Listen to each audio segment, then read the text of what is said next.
when you fast forward it right now, we're going into another World Cup. I think we're going in right now with arguably the greatest collection of talent. We don't know if that's going to translate onto the field because there were certainly wonderfully talented players back then, albeit young and inexperienced.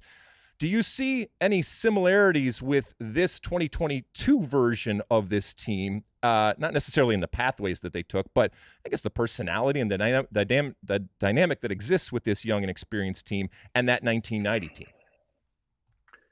Yeah, there's some surface level things. I mean, for one thing, I can only think of one player in the active player pool who has any World Cup experience at all, which is DeAndre Yedlin, right? Yep. So none of these guys going to the World Cup have ever been there before. Beyond that, I mean, I guess another surface level thing.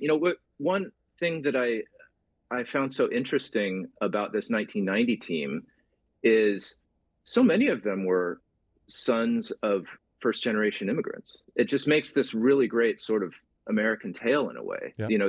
They grew up hearing nothing in their homes but soccer, and then dreaming about bringing their own country, America, to the World Cup someday, and they did it. And now you look, and we have such this sort of American soccer diaspora all around Europe and everywhere else, and it's just sort of cool to see what they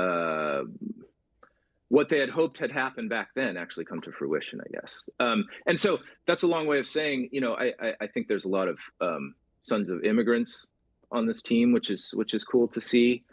I don't know. It's hard to draw too many other parallels. I mean,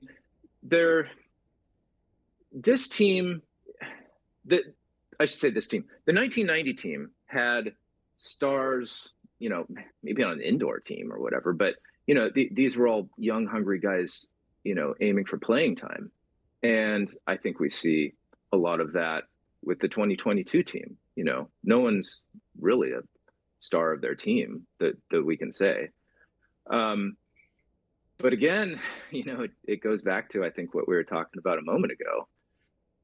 This 2022 team, I mean, I think they're lacking. They will never understand, and I think you probably have this too. They will never understand what this 1990 team and you probably went through, that chip on your shoulder and having something to prove. I mean, soccer's very existence in the United States just is no longer in question anymore. Right. It's here and we've made it thanks to you and others. And I think that's what got this 1990 team through. It was such a big ingredient in their success. How could it not be? And I just don't know if this team has it or not, really. I mean, I see more differences than similarities. Interesting. If you were to be placed in front of this 2022 U.S. men's national team before this World Cup, and you were tasked with giving them some perspective, and again, in your book, New Kids in the World Cup, the totally late 80s and early 90s tale of the team that changed American soccer forever. If you were tasked with giving them some specific examples that, kind of landed and gave them some perspective as to the opportunity that they have and, the wonderful wealth of resources that they have relative to, it seems long ago, it's really not that long ago. What are some of the examples that you would cite? And I don't want you to give away the whole book, but just some examples. First, I would remind them that back in 1989, players were making $20 a day while on duty with the national team. They were playing with contracts for around $30,000 a year. And that's all they had. That wasn't their national team, per diem or stipend or whatever players are getting these days. Like, that was it. And not only that, but I would also say, guys, if you lose, you're not the guys back in 1989 would have had to think about polishing their resumes come Monday had they lost in Trinidad.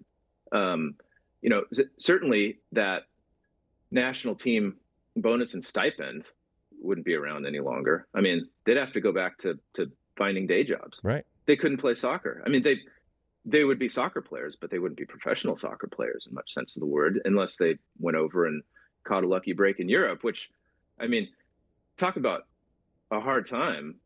Players in America playing for indoor teams and back earlier for the NASL, any Americans on those teams had a tough time catching the breaks. The foreign coaches and the front offices were, pretty antagonistic toward American players.